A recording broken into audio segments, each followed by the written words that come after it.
Bonsoir à tous, bienvenue dans le 7-8 journal de TV78. C'est l'édition de la rédaction pour revenir sur l'actualité locale et régionale. Tout de suite, les titres de ce mardi 2 juillet.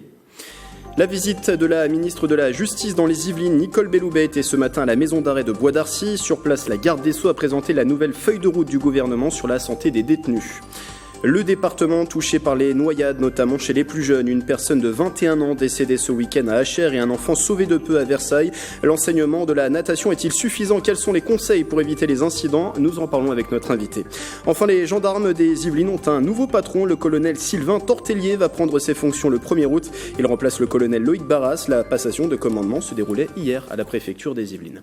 Et puis c'est tout à l'heure dans ce journal le projet solidaire de 2 policières pour l'association des orphelins de la police nationale. La suite des violents affrontements de la nuit de samedi à dimanche à Saint-Germain-en-Laye. 2 hommes ont été présentés à un juge au tribunal de Versailles ce lundi. Ils sont originaires de Saint-Germain et de Chanteloup-les-Vignes. Une trentaine de personnes étant tout concernées par cette bagarre entre bandes rivales qui a fait 7 blessés, dont 3 graves. Ces derniers sont finalement tirés d'affaire. La préfecture des Yvelines a ordonné le déploiement de forces de sécurisation sur place. Elles resteront jusqu'à ce que le calme soit totalement revenu. La garde des Sceaux, Nicole Belloubet, en visite ce matin à la maison d'arrêt de Bois d'Arcy, accompagnée de la secrétaire d'État Christelle Dubos. Elle a dévoilé les grandes lignes de sa feuille de route pour améliorer la santé des détenus. Aurélie Ronce pour le sujet. Ce document contient les 28 mesures mises en place par le gouvernement pour améliorer la santé des détenus. Dans cette maison d'arrêt de Bois d'Arcy, les personnes incarcérées ont accès à une unité hospitalière ou encore à un centre de lutte contre les addictions. On rencontre beaucoup de gens pour qui il n'y a pas beaucoup de contact avec le monde de la santé à l'extérieur. On a une population assez jeune sur Bois d'Arcy également. Et puis on a des patients qui sont très vulnérables, qui sont dans des situations sociales compliquées à l'extérieur et qui ont un mauvais accès aux soins. Si à Bois d'Arcy, les structures médicales sont adaptées pour prendre en charge les détenus, ce n'est pas le cas partout. D'où cette feuille de route qui s'étend jusqu'en 2022 et qui a plusieurs objectifs. C'est permettre d'avoir un bilan, je pense notamment aux jeunes qui sont sous protection judiciaire liée à la jeunesse, avec une facilité, un bilan de santé dès qu'ils sont en détention. C'est aussi de la prévention par rapport au suicide, de la formation auprès des professionnels pénitentiaires, mais aussi professionnels de santé. Prévenir aussi en termes de dépendance et lié au handicap. Favorisons la détection des personnes détenues qui ont ces difficultés-là. Autre mesure annoncée, le développement de la télémédecine ou encore la mise en place de stages en milieu pénitentiaire pour les internes en médecine. La réinsertion des détenus est également concernée. C'est aussi notre volonté de travailler sur la continuité du parcours de soins après la sortie de la détention. C'est un défi majeur. Tout notre enjeu, c'est de faire le lien entre ce qui se passe dans la détention et en dehors de la détention. Je crois que c'est un enjeu capital pour éviter la récidive. Il est également prévu des études nationales sur la santé mentale des personnes détenues. Le dernier état des lieux date d'il y a 15 ans. En marge de cette visite, Nicole Belloubet s'est également exprimée sur un autre sujet, le résultat de la consultation citoyenne menée il y a quelques semaines à la maison centrale de Poissy. Les Pissiacais ont voté non à 82% pour le maintien de la prison en centre-ville. Écoutez la réponse de la ministre. Sur la question qui a été posée par monsieur le maire de Poissy qui souhaite un transfert de la prison qui est actuellement en centre-ville sur un autre terrain, moi je lui ai dit très clairement que je souhaitais que la prison reste en centre-ville, que si il me propose un terrain, si le financement est trouvé au-delà de ce que l'État compte mettre pour réparer l'actuelle prison, eh bien nous pourrions l'envisager, mais pour le moment je n'ai pas eu de retour en ce sens de sa part. Le reste de l'actualité en bref, le coup dur pour les salariés de Conforama. Selon les représentants des syndicats, le groupe sud-africain va annoncer un vaste plan de restructuration en France. 32 magasins qui comptent 1050 salariés vont fermer. En tout, 1900 postes vont être supprimés. En Ile-de-France, 8 boutiques Conforama et aussi Maison Dépôt sont concernées. On ne sait pas pour le moment si des magasins des Yvelines figurent dans cette liste. 600 suppressions d'emplois seraient également prévues au siège social du groupe et dans les établissements restants ouverts. Les résultats du bac 2019 seront dévoilés ce vendredi, mais il se pourrait que les près de 71 000 candidats dans les Yvelines doivent patienter davantage. Après la grève des surveillances de certaines épreuves, plusieurs correcteurs ont prévu de ne pas envoyer les notes du baccalauréat. Acte de protestation contre les réformes du lycée et de l'examen. Ces professeurs souhaitent la réouverture de négociations avec l'éducation nationale, un mouvement qui concerne les Yvelines. Au lycée Hoche de Versailles, les 3 jurys du bac ES font grève aujourd'hui, ce qui pourrait perturber les remontées de résultats. Eux se battent pour le maintien de ce service au centre-ville de Trappes. Une association d'habitants soutenue par la CGT, le Parti communiste local, s'oppose à la fermeture du bureau de poste rue Pierre-Semard. Il doit cesser son activité en 2020 dans le cadre de la réorganisation des agences sur le territoire opérée par le groupe. Une action était organisée samedi devant le site concerné et plusieurs pétitions ont été lancées pour faire annuler la décision. Les propos recueillis sur place par Yves Hubstenberger. Il y a 3 pétitions actuellement qui circulent, une de Trappes à gauche, une de la CGT, une de l'association de défense des services publics, pour faire en sorte que cette décision soit reconsidérée. Et elle doit l'être notamment par le fait que Trappes a été reconnue dans le dispositif cœur de ville, et donc redynamisation économique et sociale. Et dans ce cadre-là, on ne pourrait pas comprendre qu'il y ait une suppression d'un service public. Et de son côté, le maire Guy Malandin, le maire d'Hiver Gauche de Trappes, a affirmé son profond désaccord avec la Poste. Dans un courrier adressé aux habitants, il y fait état notamment de l'ouverture d'un relais Poste dans un futur café culturel qui sera mis en place dans la ville. Le Premier ministre Édouard Philippe en a fait état en fin de semaine dernière. Les noyades sont en augmentation sensible depuis le début de l'été.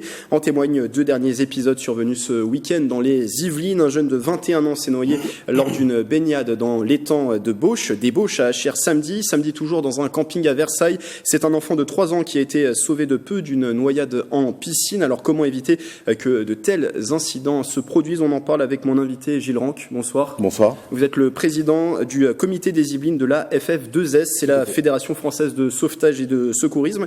On a vu, il y a une période de canicule qui s'est produite la semaine dernière et ce week-end. Est-ce que c'est une période où les incidents se multiplient? Est-ce que l'été aussi favorise ce genre d'incidents? Fatalement, les périodes de canicule, comme on a vécu la semaine dernière, et les périodes estivales, forcément, incitent un peu plus à la baignade. Ce qui nous pose problème, ce qui pose problème d'une manière générale, ce sont les baignades sauvages, les baignades qui ne sont pas surveillées, à des heures où il n'y a personne.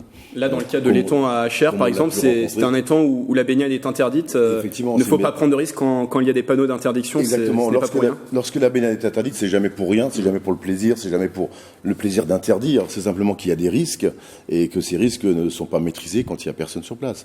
Nous trouvons des personnes qui arrivent à se baigner après être fortement alcoolisées, avoir passé des longues périodes au soleil, à se dorer. Donc ça, c'est très bien en soi. Mais il y a des conséquences derrière. Et il y a aussi la méconnaissance des lieux et également le manque d'habitude de l'eau, concrètement. Pour l'enfant de 3 ans dans un camping, il faut rappeler également aux parents... Un manque de vigilance des parents, peut-être il avait échappé à la vigilance de ses parents. Voilà, je ne sais pas dans ce cas-là. Bon, là, si vous me le dites, effectivement, je l'apprends. Mais effectivement, il faut que les parents soient conscients qu'un enfant, même s'il est à l'aise dans l'eau, j'irais même surtout s'il est à l'aise dans l'eau d'ailleurs, il faut le surveiller encore plus que les autres. Et dire qu'une bouée, des brassards ne suffisent pas, c'est seulement une précaution en plus, mais ça n'empêche pas la noyade. Non, une bouée et des brassards n'empêchent pas la noyade. On a des enfants qui arrivent à se noyer tout en ayant une bouée. Il suffit que l'enfant bascule, n'arrive pas à se redresser, il reste la tête sous l'eau et il peut se noyer. C'est une sécurité supplémentaire quand on a l'enfant avec soi. Si on maîtrise pas bien le milieu aquatique, c'est bien d'avoir une bouée, mais c'est pas la garantie à 100%.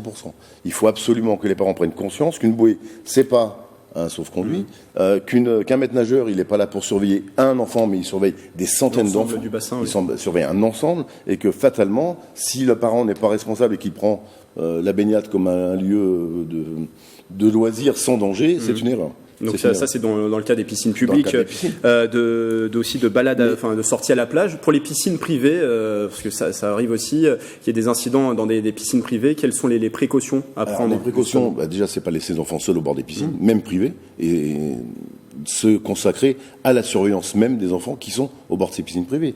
Essayer de mettre des barrières, faire en sorte que les accès au bassin ne soient pas faciles. C'est vrai que quand vous laissez un bassin complètement libre, complètement nu et sans surveillance, vous avez de fortes chances, enfin chance entre guillemets, fort de risque d'avoir un enfant qui se retrouve à flotter au bout d'un moment. Alors, il y a le phénomène aussi des noyades sèches. C'est une personne qui meurt plusieurs heures après avoir bu la tasse. Comment on peut être vigilant sur alors ce sujet? Là, c'est un petit peu plus compliqué, puisqu'en fait, il semblerait que ces noyades sèches soient l'inhalation d'eau au niveau des poumons, mais que ça ne soit pas suffisant pour créer une noyade immédiate, mais que ça se produise en plusieurs heures, voire plusieurs jours après. La vigilance, lorsqu'on est à la piscine ou dans une baignade, quelle qu'elle soit, que ce soit la mer ou dans un étang, si l'enfant tousse, si l'enfant a des douleurs au niveau de la poitrine, ne pas penser ça sous silence. Le fait de tousser, on sait tous que lorsqu'on la voile un petit peu de travers, on tousse, mais ça ne dure pas. Quand la tousse s'installe et qu'il y a des douleurs au niveau de la poitrine, il faut quand même consulter. Il ne faut pas hésiter à aller aux urgences et demander et expliquer la situation pour dans quelles circonstances se sont produits ces éventuels tout. Alors sur les noyades, est-ce que le problème aussi n'est pas autre part? Il y a une récente étude, Gilles Rand, qui montre qu'un Français sur 7 ne sait pas nager. C'est une étude de Santé publique France, une récente étude. On sait que les noyades peuvent toucher les adultes, les seniors notamment, mais elles concernent aussi et surtout les jeunes. Est-ce qu'il n'y a pas un problème sur l'enseignement de la natation en France? Un problème sur l'enseignement, je ne pense pas, puisque les enseignants qui viennent dans les piscines et qui suivent des cours avec les maîtres nageurs suivent un programme.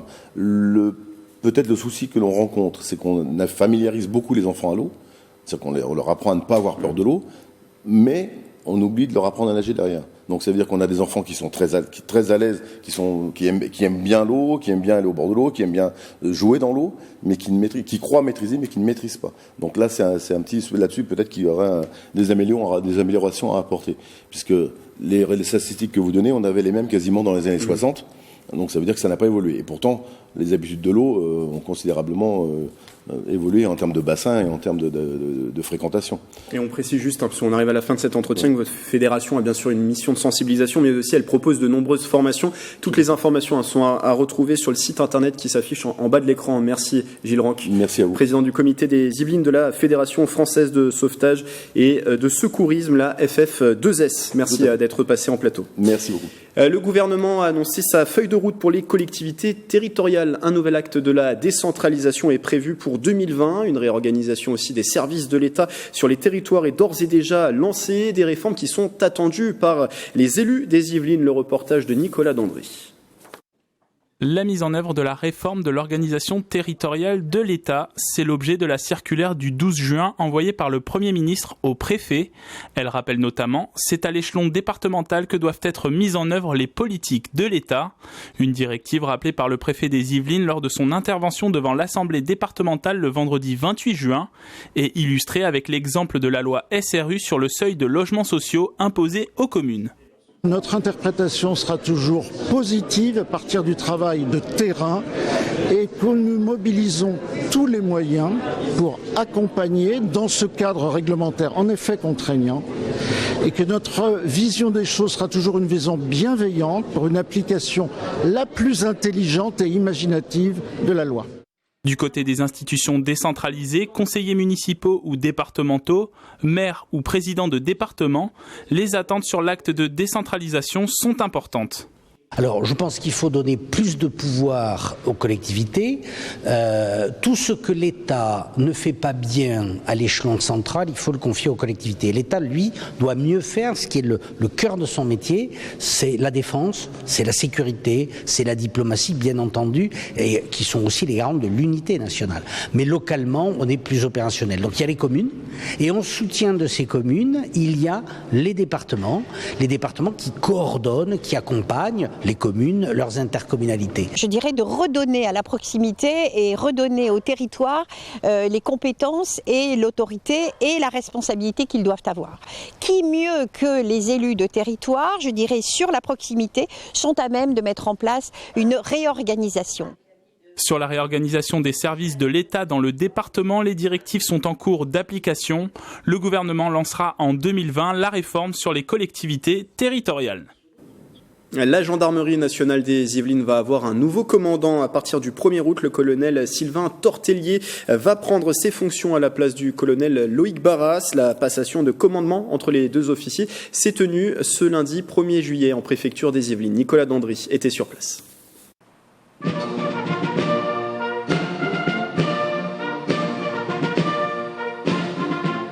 La gendarmerie nationale des Yvelines rassemblée dans la cour de la préfecture.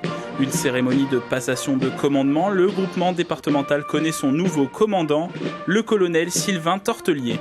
Vous reconnaîtrez désormais pour chef le colonel Sylvain Tortelier.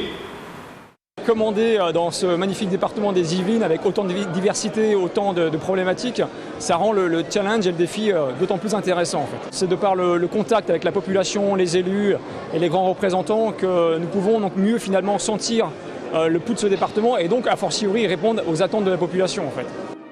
Après des fonctions opérationnelles à Annecy et à Porto Vecchio, il occupe aussi des postes interministériels et au sein de l'état-major de la gendarmerie nationale. Il vient remplacer le colonel Loïc Barras, commandant du groupement des Yvelines depuis 3 ans. Ses qualités sont d'abord l'inventivité, la pertinence et l'extrême agilité intellectuelle qu'il a mise en avant et sur laquelle il s'est appuyé justement pour comprendre les enjeux, analyser les situations et proposer toujours des solutions intelligentes, pertinentes et réalistes. Le colonel Loïc Barras va de son côté occuper des fonctions au sein de la direction générale de la gendarmerie nationale à Issy-les-Moulineaux. Et le préfet des Yvelines a profité de la cérémonie pour récompenser Electra. C'est une staffie de 10 ans, membre du groupe d'investigation cynophile de la gendarmerie. Cette chaîne est spécialisée dans la recherche de stupéfiants et de billets de banque. La gendarme va prendre sa retraite cet été après service rendu. De la gendarmerie à la police, l'interview à présent dans ce journal de 2 policières qui mènent en ce moment un projet solidaire. Les détails dans cet entretien enregistré lundi.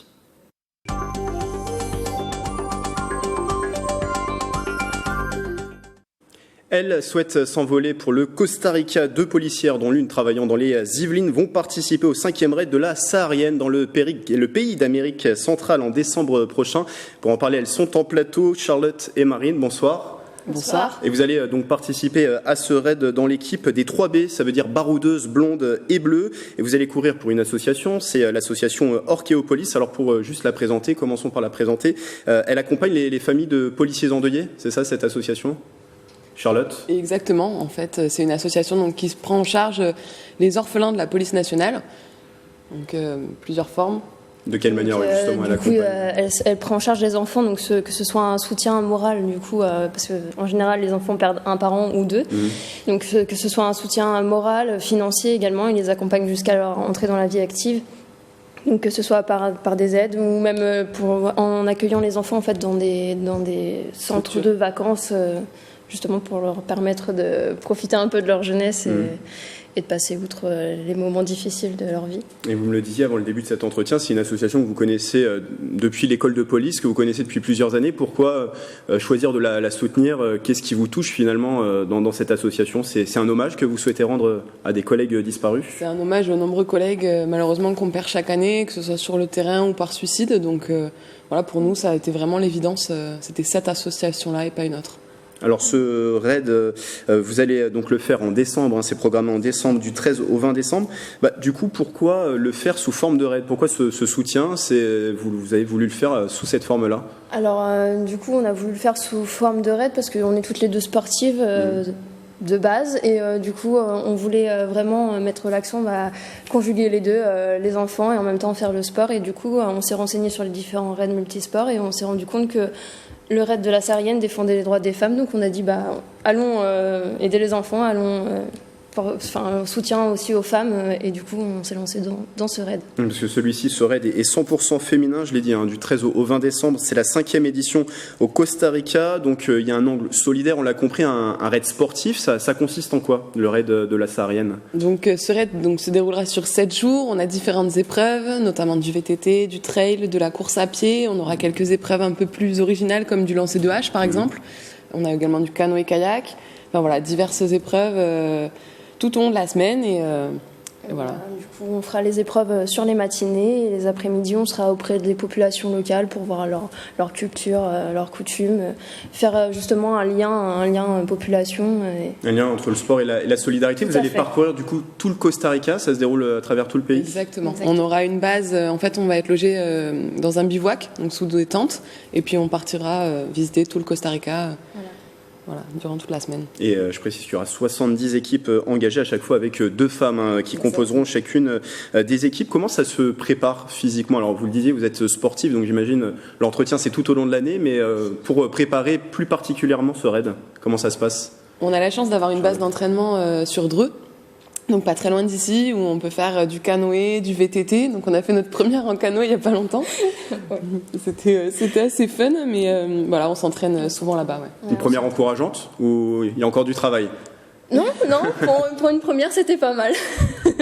Donc un angle forcément sportif. Alors pour l'angle solidarité aussi, pour pouvoir partir sur place, il y a forcément un budget. De combien avez-vous besoin pour pouvoir mener à bien justement ce projet? Alors pour pouvoir mener à bien le projet, on doit payer des frais d'inscription qui s'élèvent à 7 200 € pour notre équipe. En plus de ça, on a des frais de transport donc pour pouvoir se déplacer au Costa Rica. Donc on a ouvert une enveloppe de 9 500 € pour être large, pour ce qui est aussi matériel, si on n'arrive pas à avoir des sponsors qui nous fournissent du matériel justement. Donc on a mis 9 500 € pour pouvoir large, et tout ce qu'il y aura au-delà de ce qu'on a besoin sera directement reversé à l'association Orphéopolis. Alors vous avez donc mis en place une cagnotte, je crois qu'aujourd'hui il y a une centaine d'euros qui ont déjà été récoltés. Presque 200. Presque 200, voilà. Comment on peut vous le disiez, on le disait, via cette cagnotte, il y a aussi une recherche de sponsors? Exactement, parce qu'il faut savoir que c'est un raid qui va être très médiatisé. Donc les sponsors, c'est tout à leur avantage. On pourra leur faire un maximum de publicité sur les réseaux sociaux, on va passer à la télé, etc. Donc on cherche activement des sponsors. Donc le message à passer aujourd'hui aux téléspectateurs, c'est aidez-nous pour mener à bien ce projet. Aidez-nous, on a besoin. Pour une bonne cause. Très bien, merci à vous, bon courage dans ce projet Charlotte et Marine. Je rappelle que vous êtes policière, l'une de vous intervient dans les Yvelines et vous allez participer donc au Rallye de la Saharienne en faveur de l'association Orphéopolis, le Rallye de la Saharienne, 5e édition, au programme du 13 au 20 décembre au Costa Rica.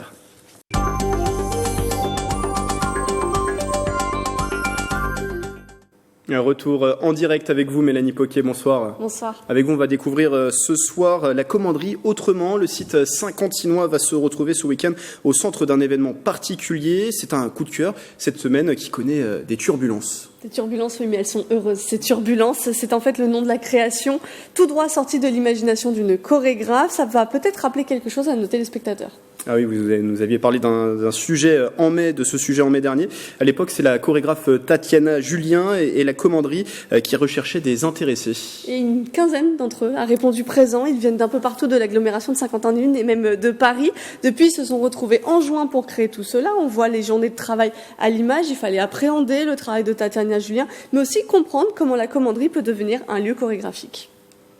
C'est de créer un projet très immersif, très plein de liberté et de joie et quelque chose d'assez festif avec le public, où il y a une première déambulation où le public circule librement dans tout le bâtiment. Il visite le bâtiment mais par la danse. Les spectateurs vont donc être accompagnés de danseurs professionnels et amateurs, mais pas seulement. Et pour cette découverte ou la redécouverte de la commanderie, ils seront équipés d'un casque audio. Ils pourront ainsi écouter des flux musicaux différents, mais aussi des réflexions sur l'art et la danse. Alors, Tatiana Julien avait déjà créé une turbulence au château de Vincennes. Je vous propose maintenant d'écouter Fanny Debré. Elle est chargée du développement artistique du site Saint-Cantinois et elle nous explique ce qui les a attirés dans ce projet. On a été complètement emportés, emballés par cette proposition, puisqu'on n'est pas dans une représentation classique avec le public d'un côté et le spectacle de l'autre. Là, la danse, elle est partout, elle entoure le spectateur et au niveau des sensations. Et en plus, à la commanderie, c'est un lieu fait pour des propositions inédites, originales, singulières. Alors, la commanderie s'anime le 6 juillet prochain, début des turbulences à 21h. Et la soirée, après la déambulation, c'est un concert dansé au son électro d'Axel Rigaud. Merci Mélanie pour cette chronique. Comme d'habitude, vous serez à la présentation du 7-8 Culture, c'est dans un instant, sur TV 78. Enfin, c'était le dernier grand événement avant l'été dans la commune. Coignères organisait sa fête samedi dernier sous une chaleur caniculaire. Des jeux d'eau et des moyens de rafraîchissement ont été déployés. Plusieurs animations ont rythmé l'après-midi sur le parking de l'espace Alphonse Daudet. Manège, trampoline et jeux gonflables pour les enfants. La journée s'est terminée par un repas champêtre sous ambiance musicale avant un feu d'artifice. C'était au stade du Moulin avant. Plus de 1000 personnes ont pris part aux festivités. Yves Hubstenberger pour les interviews. On termine par la fête de la ville, la fête de Coignères, qui est une tradition ici depuis des lustres. Cette fête est je dirais, organisée évidemment en partie par la mairie, mais surtout grâce au comité des fêtes. Très très bien, très surprise. Je viens d'arriver sur Coignères il n'y a pas très longtemps, donc pour les enfants c'est très très bien. C'était une très belle journée, bien pour les enfants, un peu chaud, mais bon, je vois que la ville de Coignères a fait ce qu'il fallait pour que les enfants supportent la chaleur avec les jeux d'eau et tout, donc c'est très bien. Voilà, c'est la fin du 7-8 journal replay sur notre site internet et notre application mobile, et rendez-vous dès demain à 18h pour une nouvelle édition d'information locale en direct. Belle soirée sur TV78.